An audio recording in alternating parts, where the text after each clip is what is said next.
ஒரு வரியில் சொல்லுகிறேன் கோயில் பிரச்சனையை. முத்தமிழறிஞர் டாக்டர் கலைஞரினுடைய வசனத்தையே சொல்கிறேன். நாங்கள் கோயில் கூடாது என்று சொல்லவில்லை, கோயில் கொடியவர்களின் கூடாரமாக மாறிவிடக் கூடாது என்றுதான் சொல்லுகிறோம். தூய்மை தொழிலாளர்களை இன்றே பார்த்து விட்டதாக முதல்வர் அவர்கள் முன்னாள் முதல்வர் பார்த்து விட்டதாக சொல்கிறார்கள். எங்கள் கேள்வியே அதுதான். 10 நாட்கள் ஒரு வாய் சாப்பிடாமல் உண்ணாநோம்பு இருந்த போது நானும் எனது சகோதரர்கள் அண்ணன் ஆனந்தும் மாதவம் போய் பார்த்தோமே. இன்று தூய்மை தேவதைகளை பார்க்கிற திரு ஸ்டாலின் அவர்கள் அன்னைக்கு ஏன் சார் பார்க்கல? ரிப்பன் மாளிகைக்கு அட்ரஸ் தெரியலையா? எப்படி போக வேண்டும் என்ற பாதை தெரியவில்லையா? தமிழ்நாடு எத்தனையோ திருடர்களை பார்த்திருக்கிறது. அலிபாபாவும் 40 திருடர்களையும் கூட பார்த்திருப்பீர்கள்.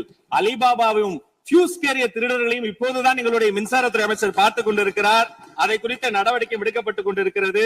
அவர்கள் மின்வெட்டை குறித்து சொன்னதற்கு மாண்புமிகு புரட்சித் தலைவி அம்மா அவர்கள் இதே மாமன்றத்தில் சொன்ன ஒரு வரியை சுட்டிக்காட்ட ஆசைப்படுகிறேன். இந்த மாமன்றத்திலே தமிழ்நாட்டிற்கு மின்சார தடையை அறிமுகம் செய்த திமுக அதற்கு மின்சார தடையை பற்றி பேசுகிறது என்று அவர் கேட்டார். கலைஞர் வண்ண தொலைக்காட்சி கொடுத்தார்கள், அந்த நாட்களை பார்க்க முடியாது. கலைஞர் வண்ண தொலைக்காட்சி கரண்ட் இல்லாம கருப்பு வெள்ளையா பிளாக் அண்ட் ஒயிட்டாவே போன அந்த காலங்களை எல்லாம் மறந்து விட்டு ஆதாரம் இல்லாமல் உண்மைக்கு புறமான செய்திகளை மாமன்றத்தில் அவர்கள் சொல்வதை இதோடு நிறுத்திக் கொள்ள வேண்டும்.